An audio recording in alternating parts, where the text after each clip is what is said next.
Hello ladies and gentlemen, Top Hat Gaming Man here, and welcome to another exciting, stupendous edition of Top Hat Chat with my co-host here, Luke Street. And today we are going to be discussing people who decided to bypass the Wii U during its life cycle. And Luke right here was one of those people. Yeah. So let's find out why. So, why did you bypass the Wii U? I bypassed not only the Wii U but also the Wii itself. Okay. I didn't like them both, and I think that the reason why I bypassed the Wii U is directly influenced by the reason why I bypassed the Wii. Okay, so let's backtrack a bit. Why did you decide to bypass the Wii? I bypassed the Wii because I hated with a passion the motion controls in the system. I thought they were awful, I thought they were gimmicky and useless. I felt stupid using them. I really did. Especially if I was playing a game like by myself. I felt like an idiot waving my arms around with all these other people in a room sitting there looking at you going, what on earth is he doing? I suppose, let's think about this. You would have been perhaps 15 when Yeah. the Wii came out. I suppose you would have been quite self-conscious Yeah. at the time. It's quite a conscious age, I would say. Yeah. So I can see that. Personally, I really liked the original Wii. For the beginning of the system's life cycle, I did quite enjoy the motion controls. I found them very innovative, and I just loved the way it just brought something new to gaming, which it had been lacking. But how long for?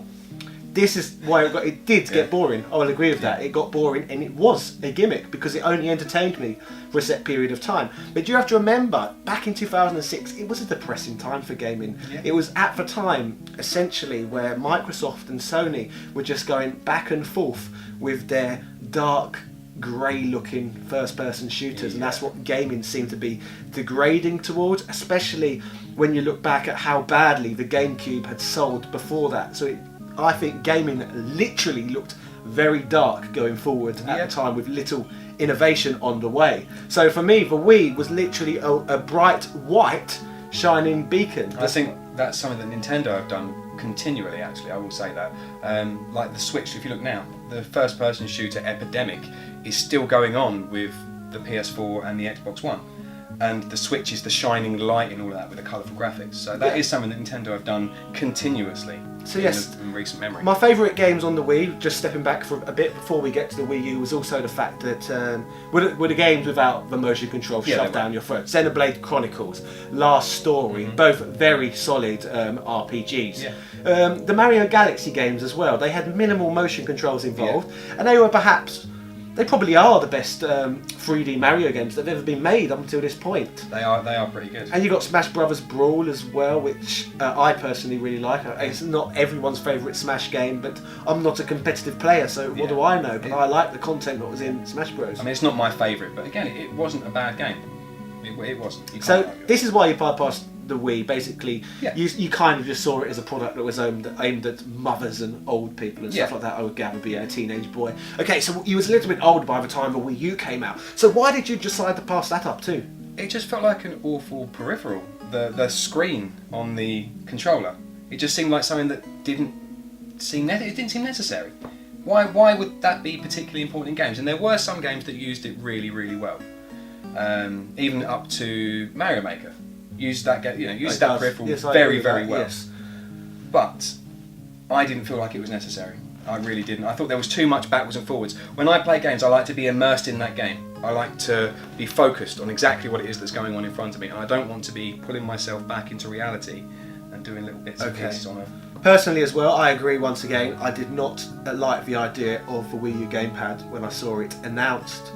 I just looked at it as Nintendo trying to cash in on the Apple craze once again. Like, I feel the whole reason the Wii was that bright white colour was they had just copied like iPods and Macs and stuff like that. They was trying to cash in on the moves what Apple had made before them. So once again, Apple with their tablets. What do they call their tablets? The iPad. iPad, that's the one. They look a little bit like an iPad, don't they? So I feel like they were trying to appeal to the iPad demographic somewhat. Would you agree with that? That's quite interesting, actually, because I haven't ever thought about that before. No, but that's an interesting way of looking at it, because it does make a lot of sense. So to me, it looked like it's a cash-in for the sake of a cash-in rather than of any use, and it just did not look like a comfortable controller to me at the time. I mean, look at this thing. I mean, even now, you just hold it and you think, it's not particularly uncomfortable, but it is very cumbersome.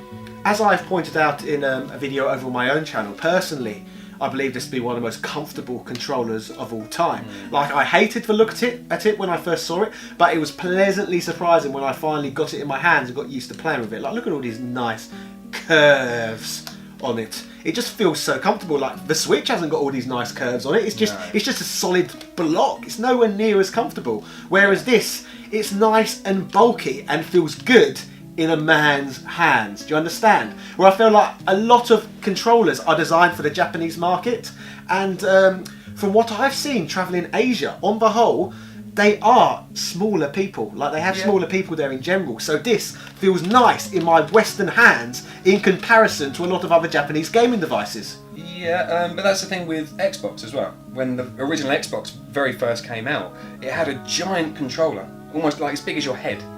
And that was slated for being incredibly uncomfortable and far too big. But on this, isn't it interesting as well that the Microsoft Xbox was a Western console, and so they've built a bigger controller? But then they got slated for it, and then they started shipping the original Xbox with a smaller controller. So the original Xbox controller is no longer the original Xbox controller. It's okay. And saying that, to be fair, the original Xbox controller, you can see it's clearly heavily influenced by the Dreamcast controller as well. Yeah. But I do give the Dreamcast controller the edge. It's a lot more comfortable than the original Xbox controller. I've not held one in my hand and literally felt about how comfortable it is lately. I've not played an original Xbox for a long duration to see how it feels. It's been a while. So it's hard for me to deduct how bad or good the Xbox controller is. But in regards to the Wii U as well, so you reckon you bypassed it because you didn't like the controller and just because you wasn't immersed by Nintendo at the time? Because I just thought it was a useless peripheral. So in a way, it looked like they was turning off certain aspects of their market during the Wii push. Would you agree with that? Yeah.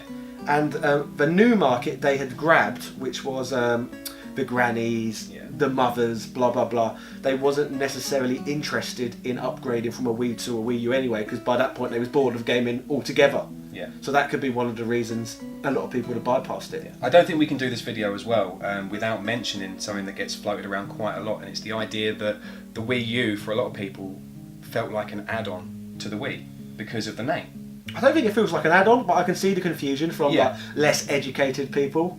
But, well, I say less educated, I say less educated within the field of retro gaming. And less informed. Yes, less informed. Yeah. But, yes, with regard to this Wii U, personally, I wasn't interested in it at launch whatsoever. But then again, I'm hardly ever interested in consoles at launch. I like to get them later into their life cycle because then you really know what you're dealing with. You can save a lot of money that way. The only console I've recently got during its launch has been the Nintendo Switch. Yeah. And the only reason I decided to go for the Nintendo Switch straight away was because I was travelling the globe at that time. So I felt like it'd be great to have a super powerful handheld to give me the ability to play modern games. And that kind of backfired on me anyway because there was hardly any games like with any new console for quite a while. Yeah, I mean, I did the same thing. The Switch was the first console I bought kind of within its first couple of weeks of release in a long time. It's the first time I've been excited by a Nintendo console for a long time, and that's why I went out and got it so fast. But you wasn't travelling the world, so what was the selling point? Why did you feel you needed a Switch? It just excited me, the fact that it was a handheld, and I hadn't bought a handheld system in a long time either. And I could have that as a handheld and a home console at the same time. Their marketing worked. I hate them for it, but it worked. Okay. And it made me buy something far too soon. Okay, so the Wii U obviously didn't have that effect on people because I bought the Wii U over a year, I'd say, into its life cycle, at least a good year. They had a terrible launch lineup of games, like absolutely awful. I think the biggest game was perhaps New Super Mario Bros. U, which was just another Mario platformer, which looks pretty much identical to what they already had on the Wii. So it just seemed like a waste of time to me. However, I did manage to finally pick one up, like about a year into it, and I actually got it the day before the Xbox One was launched because some moron had obviously decided to buy the Wii U on launch, and now they were dumb enough, they were such a corporate slave, they wanted to buy another console on its launch as well. So it was one of those morons who has to have everything on the day it comes out. So obviously that day he was desperate for money, so I managed to get his Wii U off him for as little as £150. £150 is really, really good. And that included some good games like New Super Mario Bros. U, the main launch title, and the big box special edition of Zelda, the Wind Waker as well, the big box special edition, which is worth about £70-80 on its own now. So you've actually made profit even now. So yes, I made profit on buying a fairly new console at the time, and that's how I've managed to procure such a large game collection, because I don't make stupid willy-nilly purposes. I think about, do I need that now or shall I get that later? And that's how I purchase most things, I would say. Yeah, which is sensible. Yes, it's the best way to experience games. And it's the way you've managed to do this. Exactly, as well. Indeed. So you have to buy it at the right times. So yeah, Wii U, what else have we got to say about it, I suppose? Do you enjoy it now? I do. I think, like I said, the Wii U is better than it's ever been before, because now we have a complete library of games to play, whereas you can't say that with the Switch. You've only got a very small library. And actually, the Wii U, in my opinion, during its life cycle, was the best of a bad bunch, in my opinion. It's a weaker Nintendo platform, but it was better in terms of the games available than that of its competition. Like, when this was around for most of its life cycle, the PS4 and the Xbox One were in its infancy, and those two platforms at the time were more useless than the Switch is today. Nearly all the games that was on the Xbox One and PS4 at that time were simple ports from the PS3 and Xbox 360. The main games were games like GTA 5, The Last of Us, games that everyone had already played, but for some reason Morons decided to buy those twice. Obviously, I'm seeing the same activity with the Switch now, and again, I am not condoning it. Once again, what's the opposite of condoning something? You're as frustrated by it. Yes, I am frustrated and sceptical of that buyer behaviour. It's very odd. Do you think it's strange that it's getting crucified now, and the whole idea of it is being shot down now, but it wasn't when other consoles were doing it? It depends what angle you come from, because at the time, as I said, by the Nintendo fanboys, they were really crucifying the Xbox One and the PlayStation 4 at the time. They was going, no, the Wii U's so much better because the Wii U's got new exclusive games and the Wii U is backwards compatible. That was one of the main things what Nintendo fanboys would go on about at the time, was the fact that the Wii U was backwards compatible and the Xbox One and PlayStation 4 aren't. What's very amusing today is these same people have now got Nintendo Switches. They're playing old games because the Nintendo Switch isn't backwards compatible, but now the Xbox One is backwards compatible. They can play original Xbox games and Xbox 360 games. The Switch is backwards compatible, but at a price. But it shows, that's what I'm saying. It shows you how fanboyism works, though, doesn't it? Do you know what I mean? Yeah. But like I said, I just don't like consoles that release old games and not new ones. Yeah. So I've done it. Like I said, I'm moaning about the same thing now as I was moaning about 2 years ago. Lazy publishing. Exactly. Yes. Where it's not the lazy publishing doesn't bother me. It's more the moronic people who choose to give these publishers their money. That's what I don't like. They're ruining it for everyone else. Yeah. We do tend to hate people a lot. We do hate people. Yeah. So yes, Wii U. This is the main thing we're talking about. So, actually, that's a good point. Was you one of the idiots who bought an Xbox One or PS4 instead of one of these? Because I know all three were pretty crap. Okay, you're going to shoot me.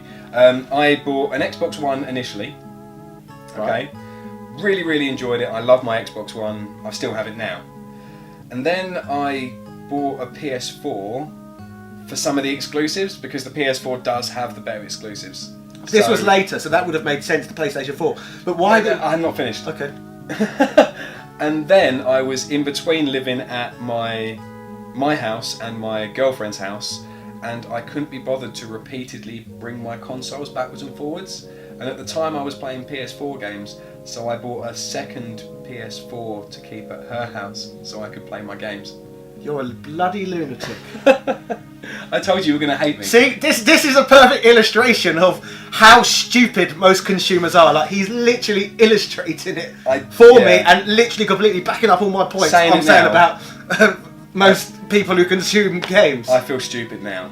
So this is brilliant. I love this video because you've literally, in a nutshell, summarised up everything I've been saying about people's poor buying choices. Yeah, I feel really small and stupid saying it out loud. That was my secret shame, and that I've now shared with all of you. And I'd like to say I'm sorry.